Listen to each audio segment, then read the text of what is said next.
Hi everyone, welcome to all of you for this video lecture. Myself, M. Krishna, working as assistant professor in Triple E department, St. Peter's Engineering College. Today, we are going to discuss speed control methods of three-phase induction motor. As we know, our three-phase induction motor is a AC motor and it is rotating at a constant speed. Constant speed means it is not rotating at synchronous speed, but it is maintaining a speed other than the synchronous speed. For example, synchronous speed is 1500 rpm, but our induction motor is running at 1440, 1460, like that, but it is maintaining that 1440 rpm. That is the meaning of constant speed. The speed of the DC motor can be varied very easily with good efficiency. But in case of induction motors, the change in speed is accompanied by a corresponding loss of efficiency and leading to poor power factor. So we have to notify these two drawbacks. That's why there is a complexity in controlling of speed of the three-phase induction motor. As we know, 80% of loads are running based on three-phase induction motors. That 80% applications need different speeds. Hence, the induction motors require the speed change or speed control for different applications. For example,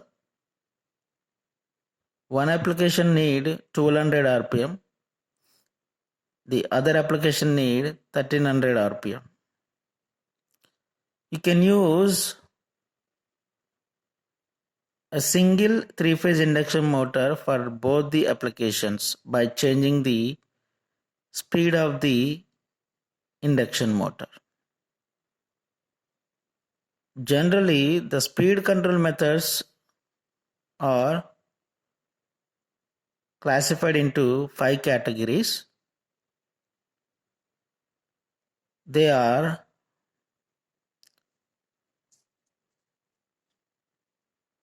frequency changing method, pole changing method, applied voltage control method, rotor resistance control method, EMF injection method. Look at this. The above three methods, these first three methods, we are going to apply at stator side. Stator side. Okay, means these three methods can be applied to squirrel cage induction motor and slip ring induction motor.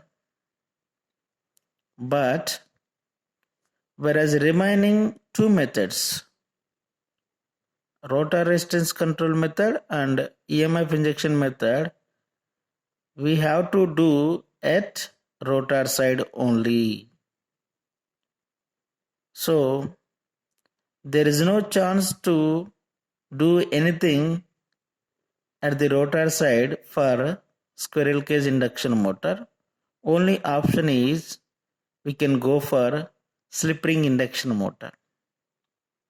In slip ring induction motor, we can add the resistance to the rotor circuit and we can able to inject the EMF into the rotor circuit. There is a feasibility, flexible operation is available at rotor side for the slip ring induction motor. Let us discuss above methods in detail. First method, frequency changing method. For this method, we need some theory to be discussed. That is slip. Slip is given as S equal to Ns minus Nr by Ns. From this, we can get one relation Nr equal to 1 minus S of Ns.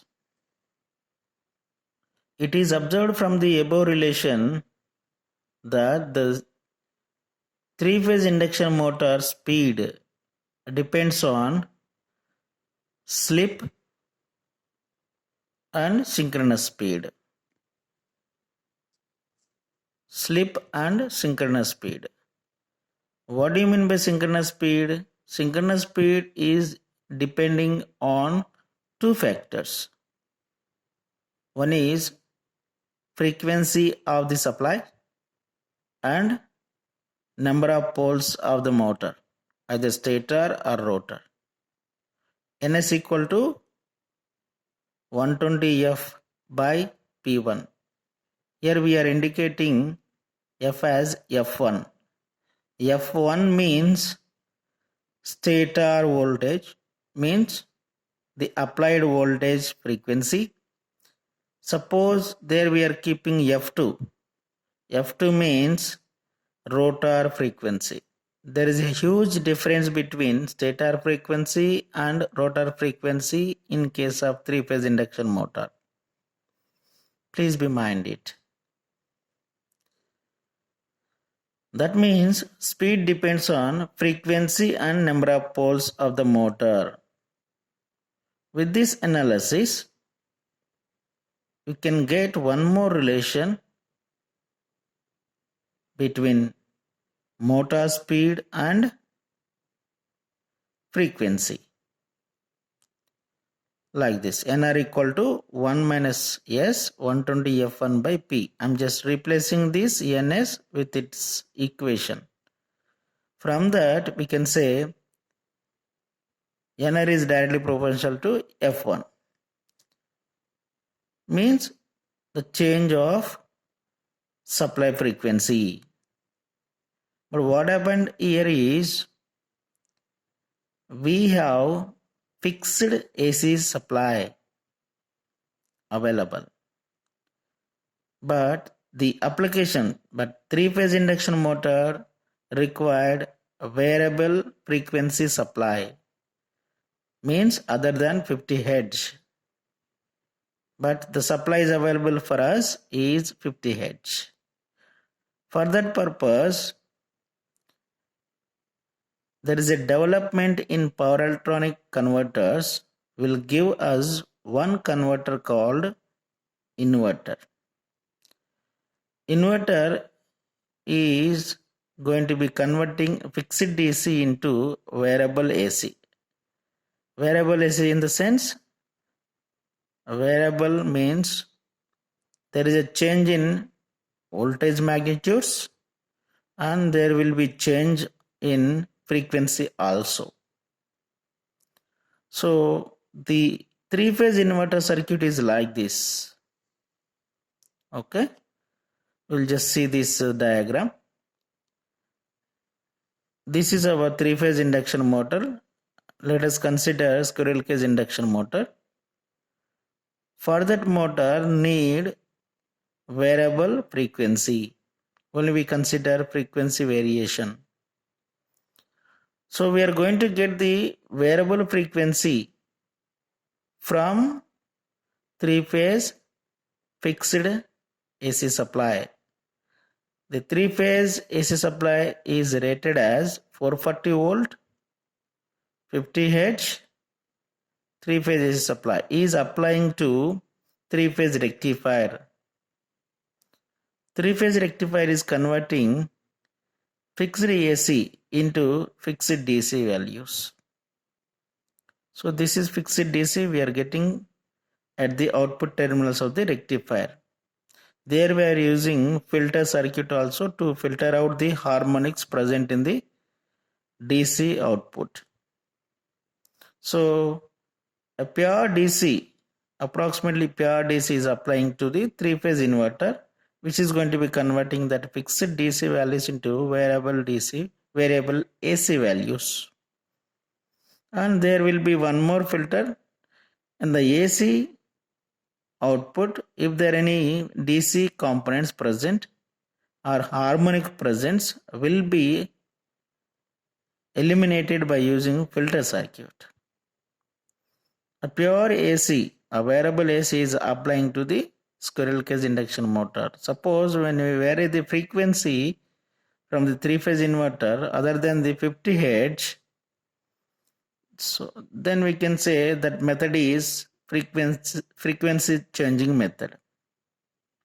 Okay. So we can say there is a relation between speed and frequency is directly proportional. If you are going to increase the frequency, definitely the speed of the motor is going to be increasing. If you are trying to reduce the supply frequency, automatically there will be decrement in speed of the three-phase induction motor. This is the description of above diagram. Fixed three-phase AC supply is converted into fixed DC voltage by using three-phase rectifier, as we discussed. Like that, that fixed DC voltages are converted into variable three-phase AC supply using three-phase inverter. Variable three-phase AC voltage can be applied to three-phase induction motor according to its requirement. Next method, pole changing method, we will discuss in the next video. Thank you.